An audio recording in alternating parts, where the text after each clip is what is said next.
development from the ministry. Stay with us. We'll come back. We'll go through the program.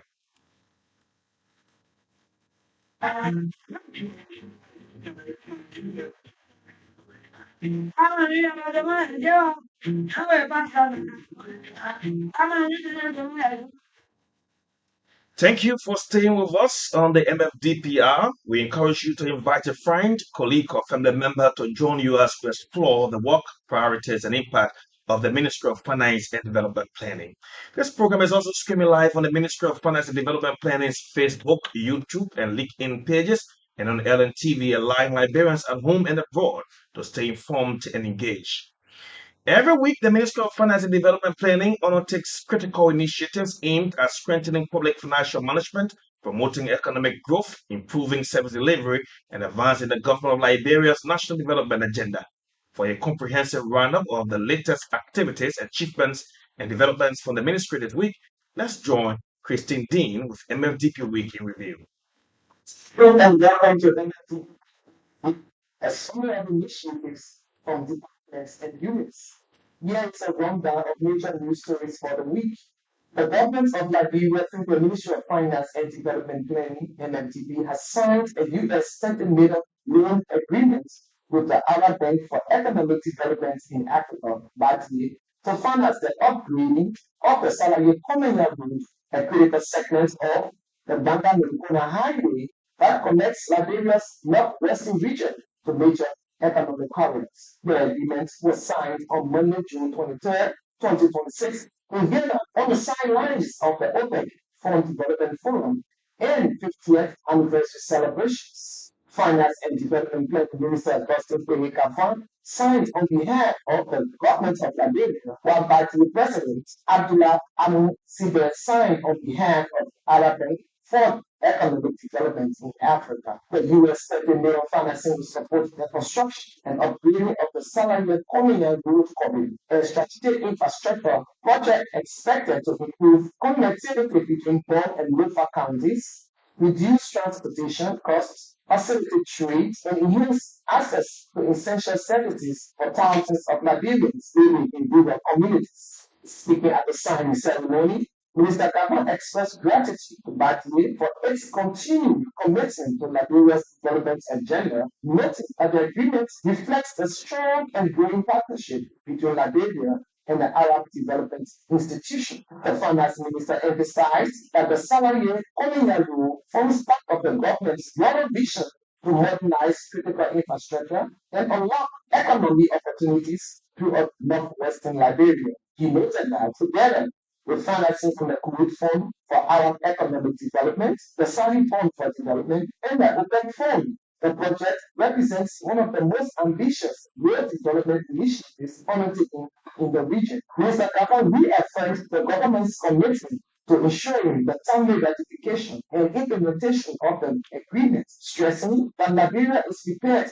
to move swiftly from financing to construction. Meaning goals, Liberia is currently exploring additional financing opportunities in Liberia's energy, water, sanitation, and health sectors. Discussions are ongoing regarding potential support for the Bogota Melukona electrification project, water supply systems in Kanta, Buchanan, and Kakatan, sewage rehabilitation in Mosurado County, and other priority development interventions. During discussions that preceded the signing ceremony, Finance Minister Kafa also followed up on the President's Boka invitation to the BADIE President and delegation to visit Liberia along with other Arab financiers during Liberia's 179th independence anniversary celebrations in July 2026 for the dedication of the Banga Sarayago project, 81 kilometers, jointly financed by the BADIE and other Arab members, and officially launched the Salary Communal Bonjaman leg of its critical road infrastructure project. In response, BADIE President Honorable Abdullah Anusia extended heartfelt thanks and appreciation to President Joseph Walker for the invitation and assured that he is making plans to visit Liberia in July for the dedication of the completed pavement of the Banga Salary Road and the launch of the Salary Communal Bonjaman leg of the road, to which BADIE is committing a financing package of US $13 billion.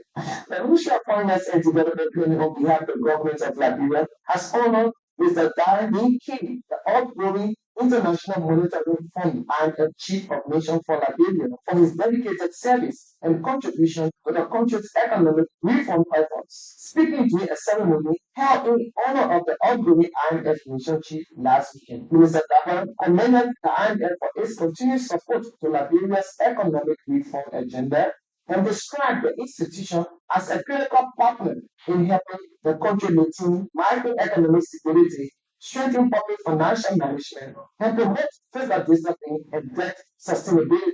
The finance minister noted that Liberia recorded stronger economic growth, largely driven by increased mining production and the implementation of ongoing reforms supported by the IMF. He emphasized that the government remains committed to advancing reforms aimed at strengthening the economy and improve the lives of Liberians. For this part, Mr. King commended the Liberian government for its commitment in implementing reforms and expressed confidence in the country's economic prospects. He also reaffirmed the IMF commitment to continue collaboration with Liberia in support of sustainable economic growth and development. Meanwhile, the visiting IMF delegation has concluded the Extended Credit Facility ECF fourth review and the first review of the Resilience and Sustainability Facility mission to Liberia. The mission concluded with an exit meeting with acting Finance and Development Minister Anthony G. Myers. During the period of the mission, both the government of Liberia and the IMF reviewed progress made under the ECF supported program and ongoing reform initiatives aimed at strengthening fiscal sustainability, enhancing governance, and promoting inclusive economic growth. Finance and Development Minister Honorable Augustine Kavan has officially dedicated a refurbished regional civil service center in Tottenham, Golden County.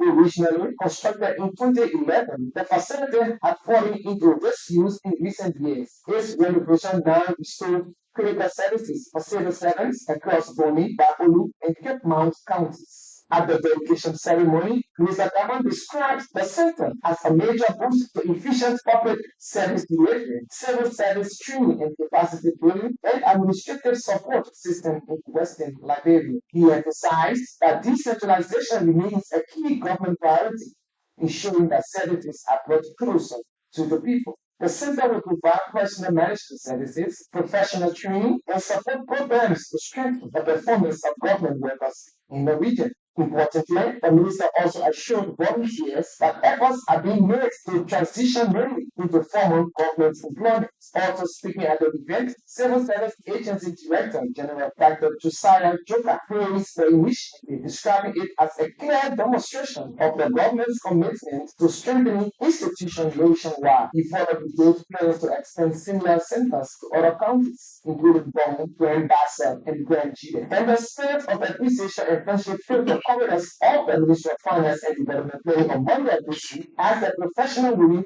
Association commemorated Father's Day with a special celebration honoring fathers within the institution. As part of the observance, members of the association presented flower hymns to male colleagues as a symbol of gratitude and recognition for their roles as fathers, mentors, and providers. The gesture served as a reminder of the invaluable contributions fathers make both at home and in the workplace. Those are latest updates on MFDP Weekend Review.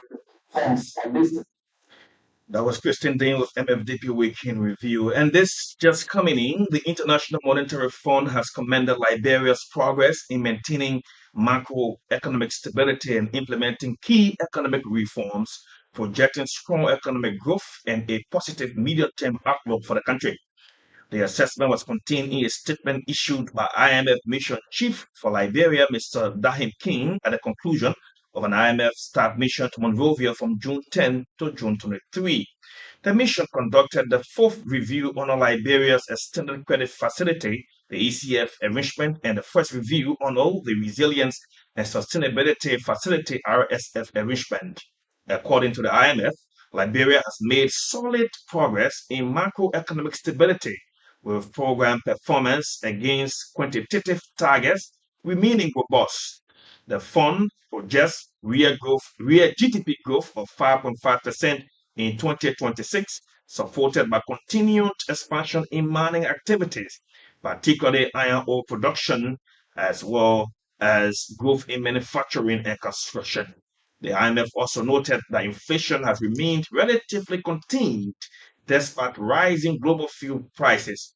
Inflation increased modestly to 5.3% in May 2026 from 4% at the end of 2025, reflecting the stability of the exchange rate and limited spillover effects from higher fuel costs. In a statement, the IMF welcomed the Liberian authorities' commitment to safeguarding fiscal and financial stability while advancing priority capital investments and targeted social spending. The fund highlighted ongoing efforts to strengthen domestic revenue mobilization and noted that fiscal performance is expected to remain in line with the program objectives. The IMF further acknowledged the government's focus on investments in health, education, and support for vulnerable populations. These initiatives, according to the IMF, have been supported by strong domestic revenue performance and a one-off bonus payment of 200 million US dollars, equivalent to approximately 3.5% of GDP. While the current account deficit is projected to widen in 2026 due to increased fuel imports and capital goods imports associated with the mining, expansion, and construction activities, the IMF emphasized that Liberia's medium-term economic outlook remains positive. Good news for Liberia, and that was released today by the International Monetary Fund on the economic situation in our country. And we hope that will continue to improve. The recently launched Liberia National Economic Students Hub represents a significant step towards strengthening economic literacy, policy engagement, and academic collaboration among students across Liberia. As the country continues to pursue sustainable economic growth and evidence-based development planning, creating platforms that nurture the next generation of economists, researchers, and policymakers remain a national priority. The establishment of the initiative is intended to provide students with opportunities to deepen their understanding of macroeconomic issues and take part in policy discussions. Well, we have live in our studio today Dr. P. Padolo Moye. He's the Executive Director of the Liberia Macroeconomic Policy Analysis Center, LIMPAC, and they are leading this initiative. Dr. Moye, it's a pleasure. Welcome to the MFDP Hour. Yes, so thank you. Yeah. Yes, so thank you, Director Poitner, and thank you for the invite, and I'm happy to be here today. How you feel being here? Your first appearance on the MFDP Hour. Definitely, it is a great day for me, to sit on this platform, more especially on economic issues. I've known you for some while, Dr. Moye. You are more a critical person. So coming to the radio today, how do you feel talking out there to the people across the Republic of Liberia? I've been a little bit critical, but also being in the classroom.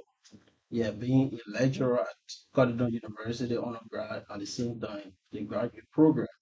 I think it requires you interacting with people Mhm. on a daily basis, and with those different interaction, it also help acquire a lot of different ideas and concepts. Okay. So this is your field is where you've been students issues. So let's talk about the Liberia National Economic Students Support and what inspired this creation. Just to us through what led to the creation of the Liberia National Economic Students Support. Yes, so thank you. But let me before I address the question, Mm. let me take you back a little. Um, LIMPAC, that is the key driver of this lofty activities. It is referred to as the Liberia Macroeconomic Policy Analysis Center. LIMPAC, not LIMPAC, LIPA. So LIPA is for LIMPAC. LIMPAC. Okay. Yeah, definitely. Mm.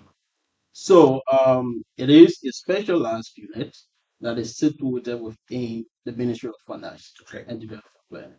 So our core functions to conduct evidence-based research, to conduct capacity building for staff of the Ministry of Finance, and also to provide policy advisory support to the government like this.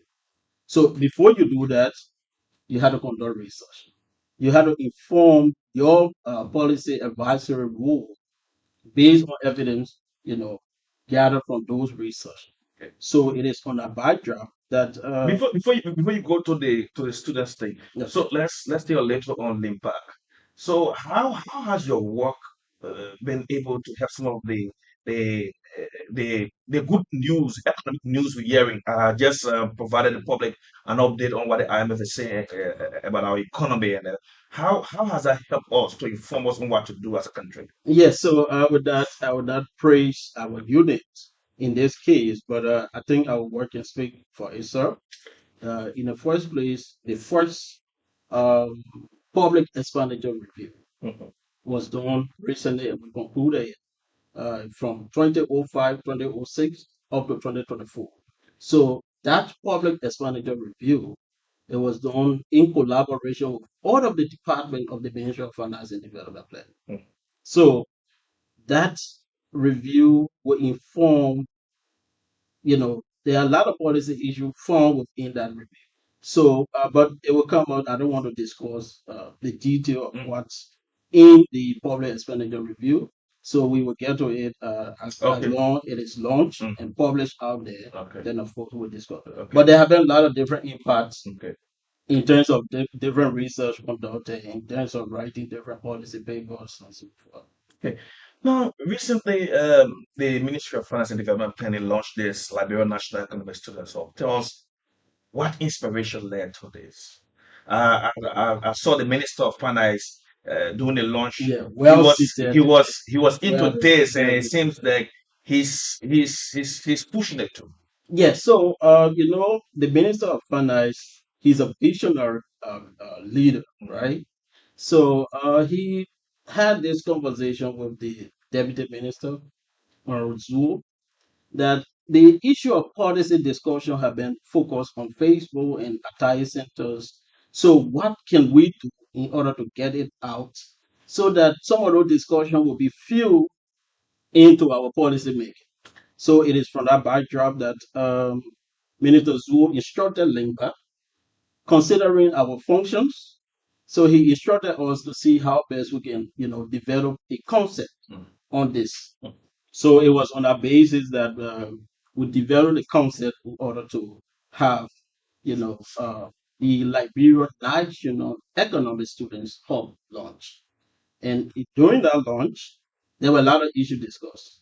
And the minister was very patient. He sat from the morning up to the close of the day to show how interest he put in, in seeing young people discussing policy issues.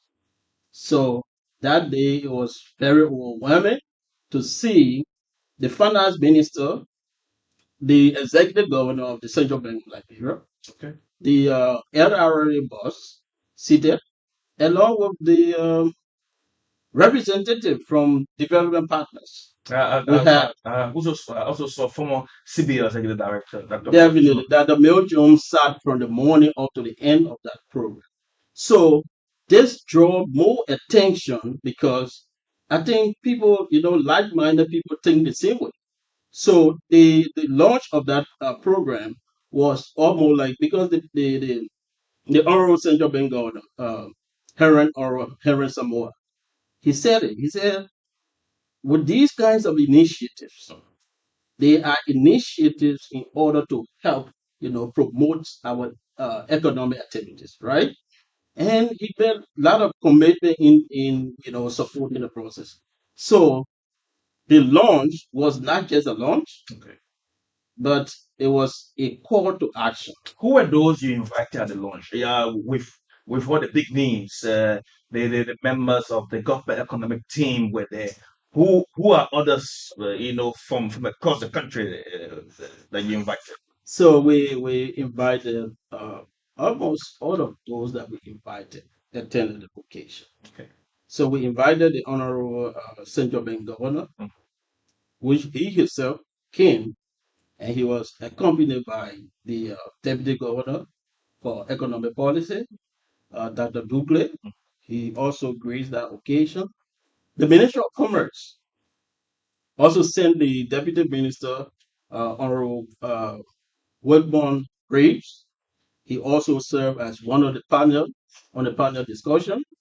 And we had the UNDP representative, Okay. and they also sent the senior economist to grace that occasion. Okay. And he also spoke on the topic domestic resource mobilization. Who were they talking to? Did you bring students from the So we invited this, we used this launch as a pilot phase of the entire activities, right? So we invited 9 universities, and those universities, it came from Rider, and 1 came from Bone County, which happened to be Cotton University. Okay.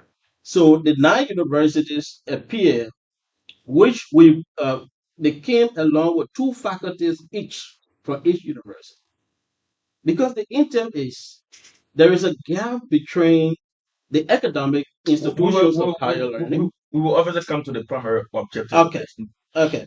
So we invited 9 universities, which constituted up to 150 participants from those universities. And we also had up to 30 government officials. That was the projected amount, but we know that they exceeded because when the Honorable Minister of Finance, Honorable Acoustic Paygaform, when he was coming in, there were other, Good. So you had a very successful launch. Now, someone out there, maybe in Riverside County, will want to know what does the Ministry of Finance and Development Planning want to achieve? What are the objectives of this Liberia National Economic Student Hub? You've spoken about some. What drew us through? What are your thoughts? Okay, so let me say this. The Liberia National Economic Student Hub, we have a tentative steering committee. And that steering committee was constituted basically lecturers from different universities. So we had the thought that there is a gap between the academic institution of higher learning and that of the policy actors. So we want to serve, we have to identify a tool that will serve as a conveyor between the academic institution of higher learning and that of the policy. Blending practical and theory. Because we've been in the classroom, we know that theory is what we always teaching our students. So after teaching the students and then going to the job market, they are going there to meet all together everything there. So it is on that backdrop that we said there is need that we bring the students so that they would learn how to go on with how to write a policy brief, for example. Somebody will graduate with BSc in economics, for example. They will not know how to use, Stata, for example, SBS, right? So that gap has been created. And if you enter the policy garage at the Ministry of Finance and Development Planning, obviously you have to do forecasting.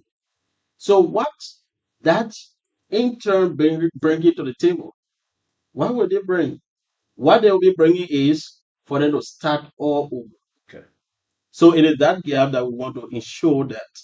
And we also want to ensure the bottom to top approach in policy formulation. In order for policy to be impactful and impact driven, we have to consider the labor down there that are affected by the different policies that we formulate.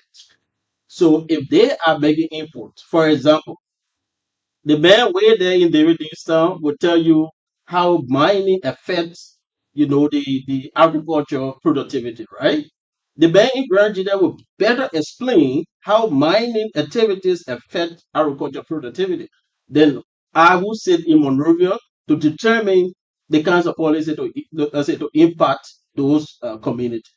So it is, those are different initiatives because we want to bring them on the table because, mind you, those young people are formed in different universities and colleges around the country.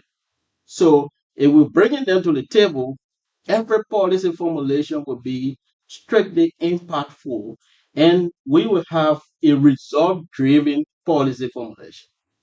That's the intent. Good. Now, those who will be affected or the beneficiaries of this, or are they only university students, or you have plans to take it down to the secondary schools? Okay, so like we started, and secondly, this policy hub, we are also considering uh, taking it across the country.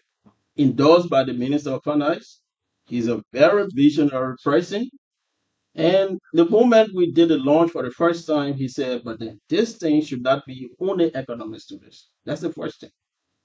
So he said we should expand it for business related students. So the next phase, So currently, it's targeting economic students. yeah, Students who are really economics in various universities. in various university at the point of launch, right? Okay. After the launch, it was pronounced by the Minister of Finance that it should not be restricted to economics. That was the call, almost from all of the university that took part in the activities. They said you have people from the public administration that need to make input in policy making. You have management students, very talented, that also need to make some input in policy making. So if you leave them out, who will provide that recommendation that they were to provide maybe to change the economic trajectory of this country, right? So on that basis, the minister instructed us from now on that we should go ahead across the students. That is why the steering committee met, and we have different conversations, different disagreement and agreement, but we came up with a specific thing now in order to at least catch up. You know, for now we are looking at students of institution of higher learning, and maybe in the future we will maybe extend over maybe. Okay. So Yeah. currently Yeah, you are doing students universities. in Yeah, universities universities and and colleges. colleges. Yeah. How does these discussions, how they fit in the current economic planning process or development processes of our country? We are planning our development. Dr. Moore, how do you think these students will contribute to the discussions surrounding Liberia's development progress? They are still students. They are still in universities and colleges. How will their input help us as a country? So let me say this. We agree they are still in universities, in colleges, and they are still students. But this is what I want you to know, and the public. Mm. The student will have just a single idea that will help you to even better understand your your teaching material. Because one question will, change the kinds of way you do your presentation and so forth. So bringing them on board, like for example, we use what we call youth unemployment. Youth unemployment was one of our topics during the launch. So the young people will be discussing what are the root causes of young people are not employed, right? Mm. So if they are providing you those facts and reasons why young people are not employed, then of course, if you are doing policy formulation, you will now say, okay, this is what we need to set into this policy in order for it to be impactful for the young people. But if you just say from the top, come up with this policy, and we know that it will have trickle down effect on the young people without you hearing from those. And if you are in the classroom, your minds are more active because you are playing with the theories. As long as you leave the wall of a university, but those theories you'll be forgetting about, right? So it is good that people who are still in training, you use them to come up with different policy recommendations, different policy interaction, different policy conversation, and they are not just students coming. They were accompanied by two of their faculty members each university. Mm. So they came along with their lecturers. So those lecturers also help in order to provide some policy recommendations. So I see a win-win situation here. The students are the grassroots. Yeah. They will help to inform the policy formulation for government, and the actors will hear them. But the students will meet the actors. They'll They meet will the people who they are will making decisions for that they country, will and that will have help them to get the real. definitely. So this is what I was driving at, right? The the students are seated and directly interacting with those policy actors, right? And we assume that they are the next, leaders to take over Mm, our economy. mm. If at all you want to consider them to be the next leader, it is time for you to start to prepare them. So this program, this activity is meant to prepare the next architecture of our economy, not to keep them in a classroom just learning theories. If you learn the theories and come out and start to learn new things in a job market, that would be a completely different thing. So it is time for you to use them. You bring them, they either are with the development partners, they will already understand what are those impacts. Because somebody might sit in the classroom and say, the huge money that coming to Liberia, what you people doing with it, right?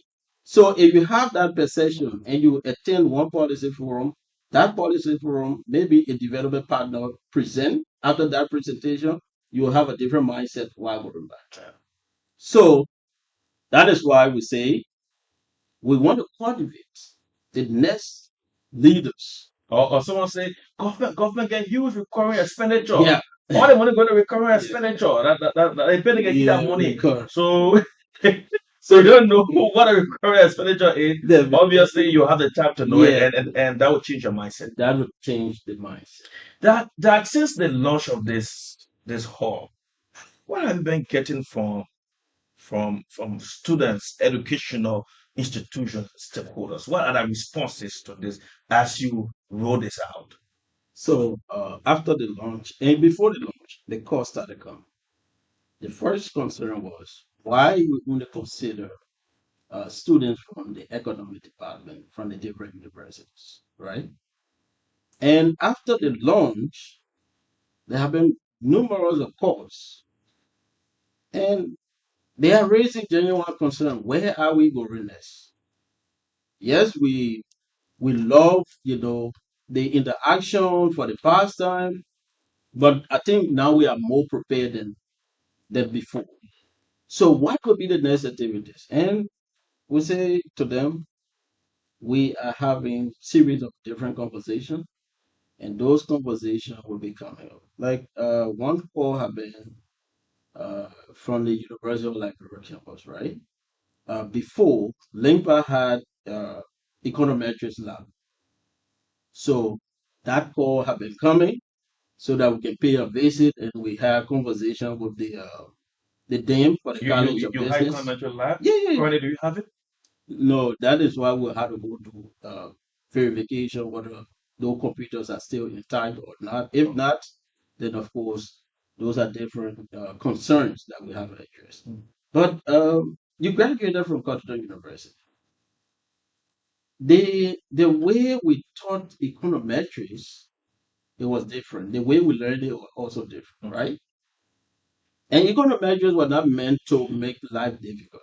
It was meant in order to have. That's the hardest course for You see, for a student study economics. you see. So this is this is why economic measures were inserted into our economic, learning in order to make complex situation more easier. That you find means to interpret that, complex situation. That's the intent. So, but if you do econometrics on the blackboard from the beginning of the semester up to the end, meaning you will not learn anything. So this program, we want to use what we call the econometric lab. Maybe if you have a lab as a business college, we'll take a software there. We conduct capacity building, we conduct the training for students, and also provide them the software so that they can also, learn how to run simple regression. Then for us to say we're teaching all of the different theories in econometrics on the blackboard, obviously you will not learn it. Econometrics were meant for application, not for you to solve all of the different problems and how to find the t value, the p value, and all of the different values. No, I'm making life complex for our librarian students. Transforming the theory to To practical practical, so that people can know how to solve real life real situations life situations using those tools. using those econometric tools. That's the intent of the book. So the minister have already endorsed this, and in fact, he looking up to us now to see how best we can come up with a different, way forward concerning developing concept note and all of the different. Because that was my next point. Now you've launched it.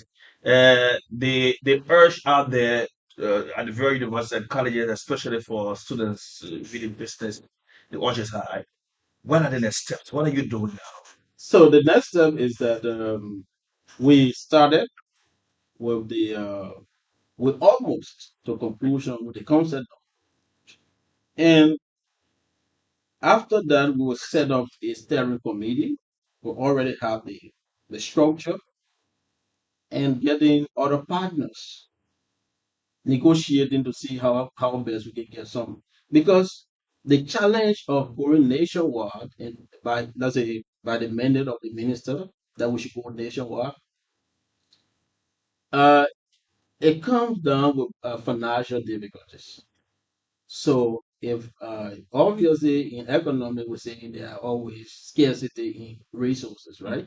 So we will have the issue of limitation in resources. So we would now be seeing how best we can find partners and those partners to come in so that we can make this dream work. And from all indication, the universities are in high gear to receiving, such an opportunity. What role you think universities, universities and colleges and other higher institutions of learning can play to make this a success? You will soon start rolling it out. I know. What can, let's say, top university, what role can it play? What role can Cachiton play? What role can you and you play to make sure that this becomes a reality? Yes, so some of the universities here started playing already. They Okay. have. So the first thing is that the the call for nomination will be, placed to different universities through formal communication, and afterward we will also do visitation on different university campuses, and based on our different engagement, need assessment, and so forth. And it will inform us as to what would be the next plan of action. So what we need from them is their cooperation. That's the major part we wanted. We need cooperation from them so that we can have this work. Because linking the theories to practice, it will actually help our students learn much better than just Pre- focusing on Prepare them for the future. for the future.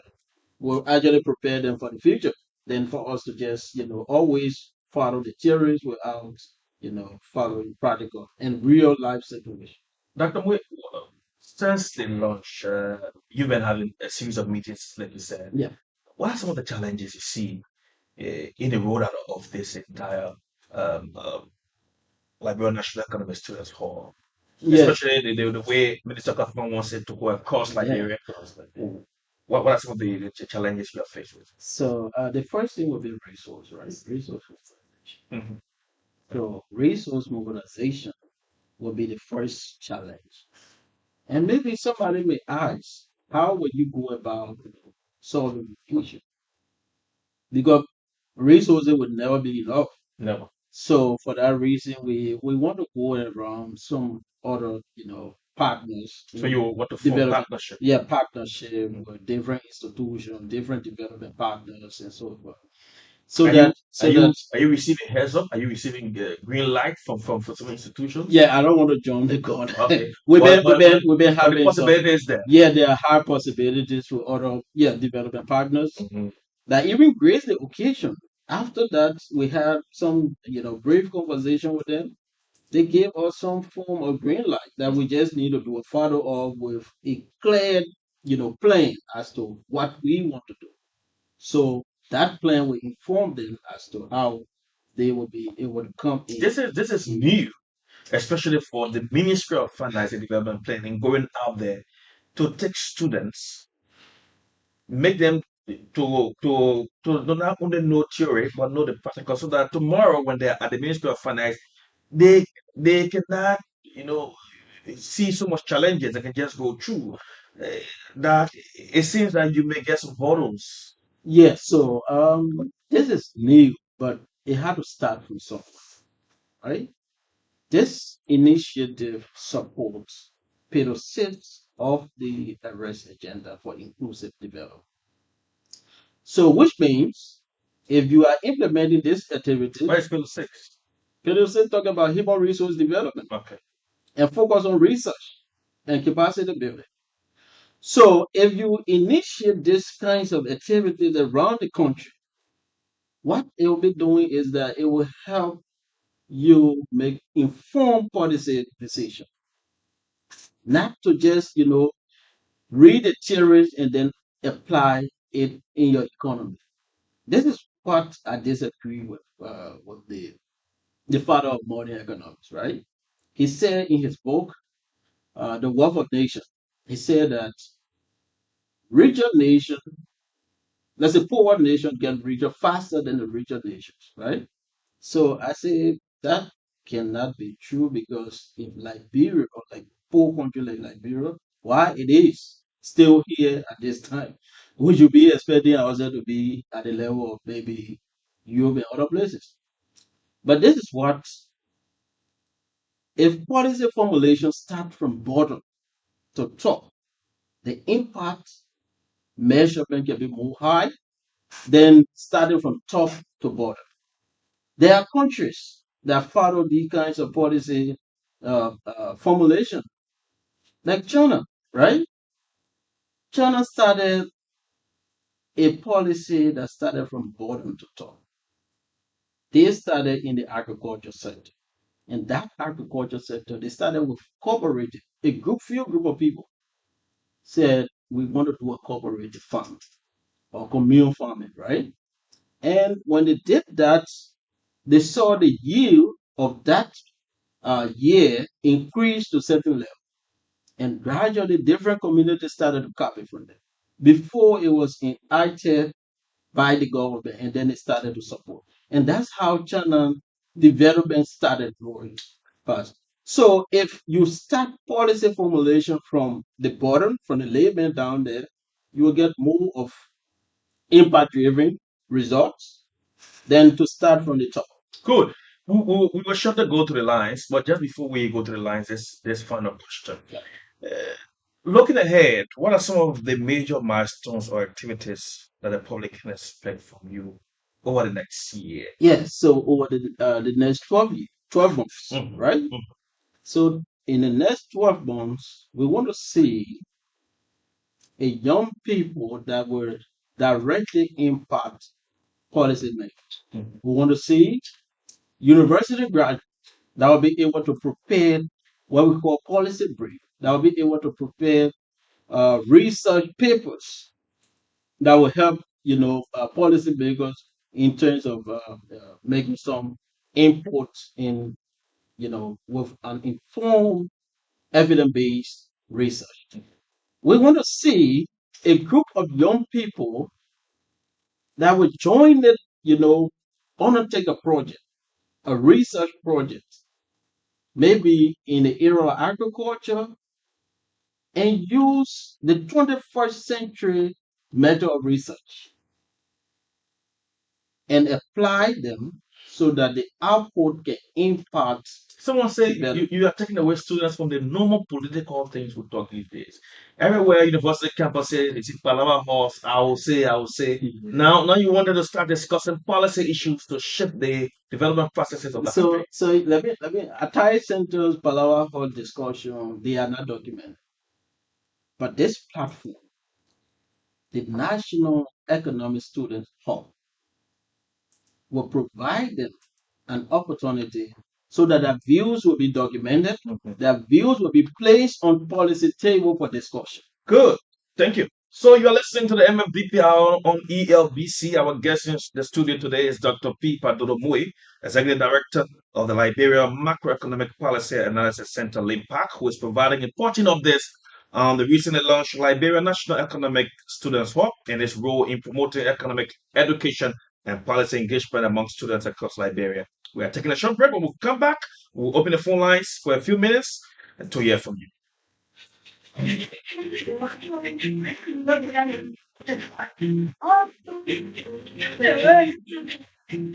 Welcome. Welcome back and thanks for joining us. The numbers to call are 0775 677 376, 0880 514 096, 0775 677 376, 0880 514 096. Let's take this first caller. Good evening. Good evening. You're following the MFDP Hour. Let's hear your name and where you're joining us from. Go ahead. Let's see. Are you following the discussion?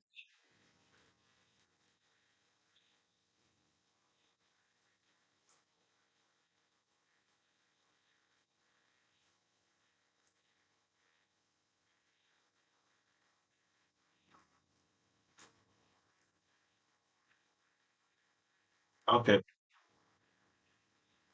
So are we asking if students who are disabled are also included? Yeah. Thank you.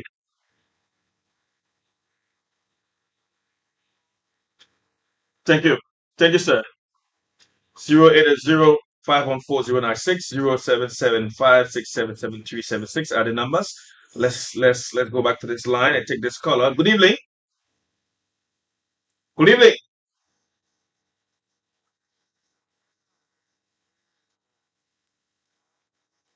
Good evening. Please go ahead.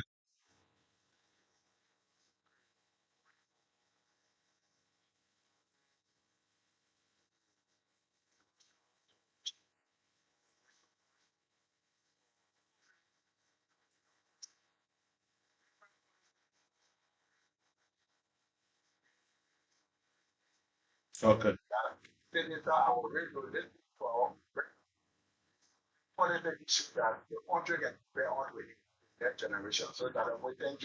you.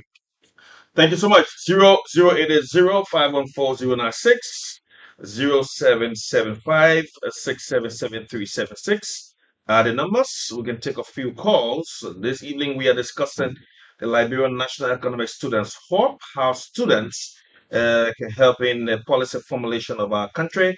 We have Dr. P. Padolo Moye as our guest on the program tonight. 0880 514 0775 677 376 the numbers. Maybe you have a question that you want to ask our studio guests here, or you have a contribution to the discussion. You can do that because we are running out of time.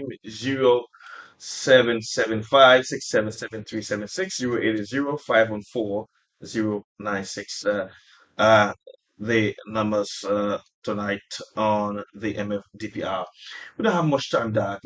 You can respond to the call. The first caller was talking about including people living with disability. So yeah, from Sano, right? Yeah, for sign up. Yeah, so this is a policy tip for everybody. Okay. So including people living with disability, as long you are Let me take this grace caller. Go ahead quickly. What's your what's your name, please?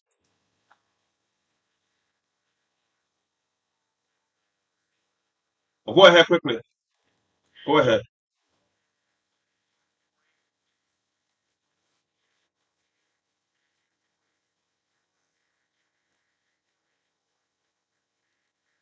Okay. Thank you. The policy that will be formulated, they will do it. Yeah. Go ahead. Yeah, so a cut across, right? Policy formulation, uh, you don't have maybe people considering them a bit, but they also have ideas Okay. that they can bring to the table So instead of it's the possible that some of those students who as will long be the talking to people living with disability. disability. The last caller was talking about you're doing all the formal policy, issuing you the paper. You're doing the policy and implement it. So that's true because policy is about you can conduct the research, but I know the Minister of Finance in Glenn, he is somebody very forceful, and if you want to achieve anything, he's forceful for that. Okay. So going out there and gathering the views of students and young people around, obviously they will have, yeah, it will be supported for implementation. Okay. So we took note of that recommendation that policy should be, enforced and implemented the right way. Okay. So, Doc, it's been a pleasure. Your first appearance on the MFDP Hour. Thank you so much for coming on this edition, and let's wish you well in your efforts there at LIMPAC as you help students to know the practical economic issues and policy formulation to help our country. Thank you so much. Thank you so much for the team, and thank you to the team for having me on the platform. Well, this is how we bring this edition of the MFDP Hour to a close. We extend our sincere gratitude to our listeners across Liberia and around the world for listening to this informative and engaging discussion. We will be back on next Thursday at 6 p.m. with a brand new edition of the program. Dr. Peter Padolo Moye of LIMPAC, he's the executive director, has been our guest on this edition. Thanks to the team at MFDP Communications and External Affairs Unit and all of the technical people there at MFDP. Thank you so much. Then Mohammed Melvin Kwena. Next Thursday, we are here with a brand new edition. Have a blessed day from Painesville.